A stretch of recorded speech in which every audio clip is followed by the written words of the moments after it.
What is good, Ninja? OG over here from PlayerEssence, and welcome to the PE Nintendo Switch and gaming news video. Today, we're going to have a ton of information from across the board here. We got a lot of great stuff to go over, so let's go ahead and get right into it. Crazy justice to support cross-platform play on the Nintendo Switch, PC, and Xbox One. So this year, we've started to hear a lot about a few Switch games that are going to be compatible and support cross-platform play. Now, Rocket League and Minecraft are just a couple of those titles that intend to incorporate this awesome functionality. Crossplay allows for Nintendo Switch, Xbox One, and PC owners to play against each other. And the reason why this is big is because of the player count. The more players there are in a server or in the game, the easier it is to find games and to be matched up with players, so you're waiting less. So that's usually the whole gist of it. Sometimes there's other things that can get in the way, but that's the basic gist of why people do like crossplay. Now, you can add the shooter Crazy Justice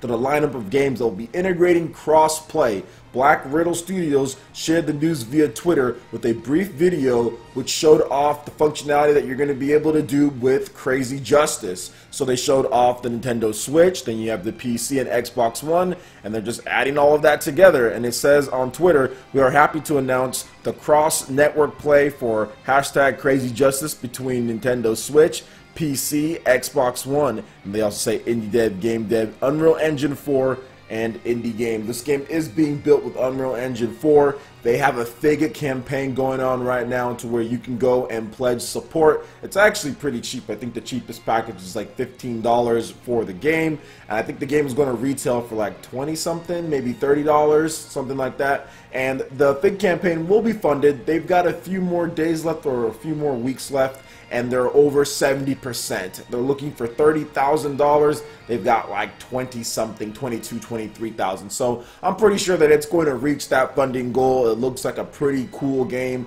as far as a nice little shooter for players out there. And they've got a lot of material already out there for you to see as far as how the mechanics work, how everything looks. So people have trusted them, and I think that they're going to deliver a fairly good product when it's all said and done. So what do you guys think about this as far as Crazy Justice and cross-platform play? My thoughts on it is that the more players that you can get into the mix, it's always better. I think like Rocket League has cross-platform between Xbox One and PC games. You can usually find them very quick, and I think the biggest thing with this as far as cross-platform play is going to be the additional modes outside of like the main mode. Like if you're going to go into a game as far as a multiplayer one and there's multiple modes, but the most popular modes is where most people are at, if the player count is low, chances of you finding people in like some of the extra modes is really slim, or it can be slim. So that's the reason why cross-platform play can jump into the fold here, because if there's some extra modes that aren't as popular, but you have cross-platform play with PC and Xbox One, therefore your chances of getting into a separate mode or a different mode that's outside of the main mode increases greatly with more people in there. So I think cross-platform play is obviously the way to go if you're going to do something as far as a shooter or online when possible. If it doesn't have it, then it doesn't have it. For example, like Sony, they don't have it, and this game is probably going to come to the PS4, and that's unfortunate, but I'm pretty sure there's going to be enough people for people to play against on PS4. But we'll see as far as how everything goes. So what do you guys think about this brand new game as far as this Fig campaign with Crazy Justice? Let me know your thoughts on the cross-platform play and the title below. Alright, and moving into the next article here. Pokken Tournament DX on the Nintendo Switch is getting a massive update to add online team battles and much more. Patch release date is yet to be announced, but we do have some patch notes as far as what's going to be coming. So Nintendo is planning to release a brand new update, and I really shouldn't say Nintendo, maybe Bandai Namco is planning to release a brand new update for Pokken Tournament DX that adds online team battles among other new features. So here's a list of the new additions. So online team battles. Team battles will be available to play with friends online. Pick 3 Pokemon each and head into battle to enjoy heated fights with other players, and I think that's awesome that they're going to be adding online team battles. I'll talk about that in a little bit. Official groups and group match. So official groups from Pokken Tournament DX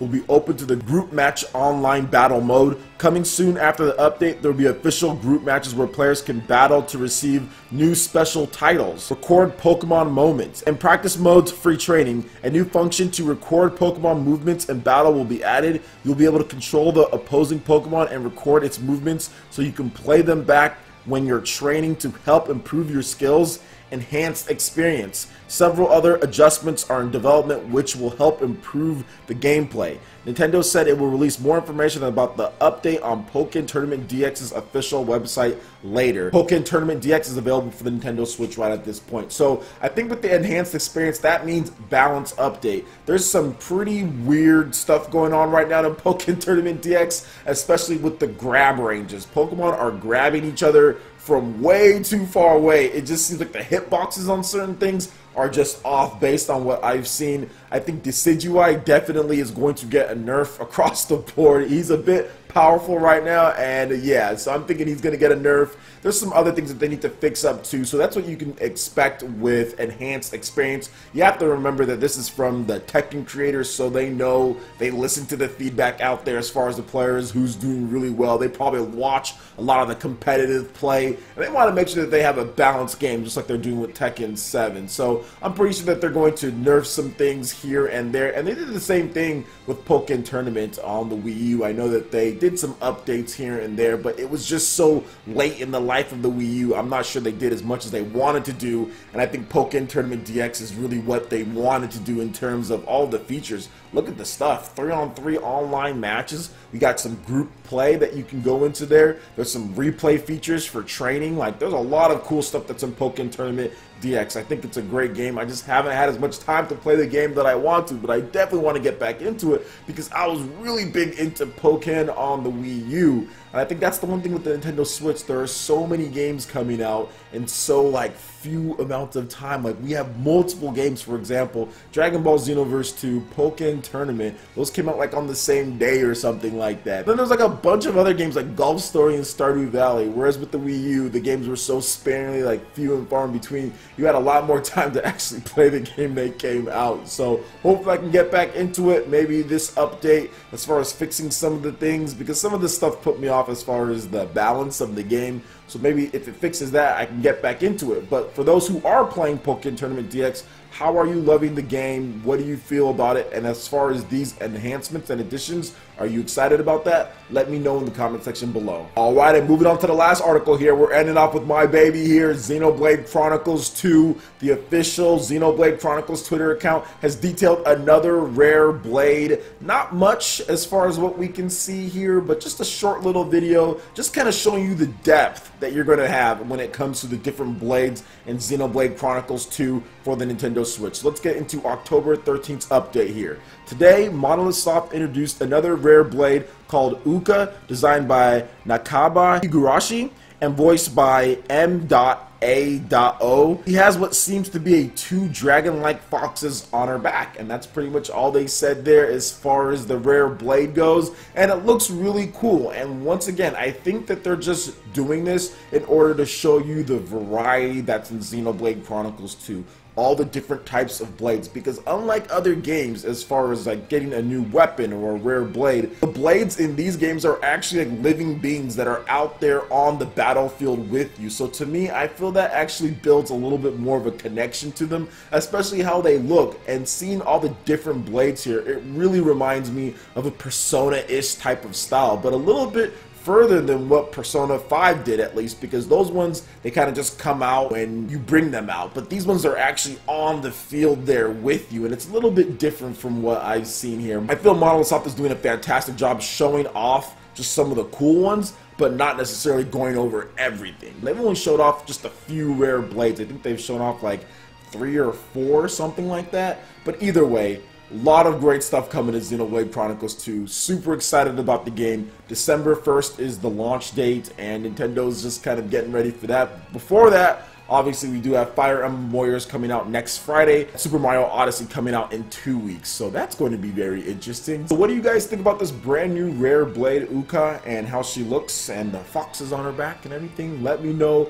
what you guys think in the comment section below. Alright, Ninja, that wraps it up for this video here. Go ahead and check out the links in the description below. We've got Facebook, we've got Twitter. Go ahead and give us a like and a follow on our social media. Really helps us spread the content of PlayerEssence across the interwebs in addition to YouTube. Also, make sure you check out our Patreon page, pledge any tier, be entered to win some awesome prizes. Plus, we have Discord voice chat for our live streams and prize eShop tournaments. Also, make sure you check out our brand new YouTube live gaming page. Consider sponsoring PlayerEssence. When you do so, it works very much like Twitch, to where you can earn emotes for the chat and also get entered into my friends list for tournaments. So check out the link in the description below and consider sponsoring PlayerEssence right here on YouTube Gaming Live. Also, hit that like button if you did like this video. Lets me know you guys want more content like this going forward in the future, and subscribe to PlayerEssence for the latest RPG, Japanese, and Nintendo gaming news. Thank you so much for watching, and we'll catch you ninja for the next video.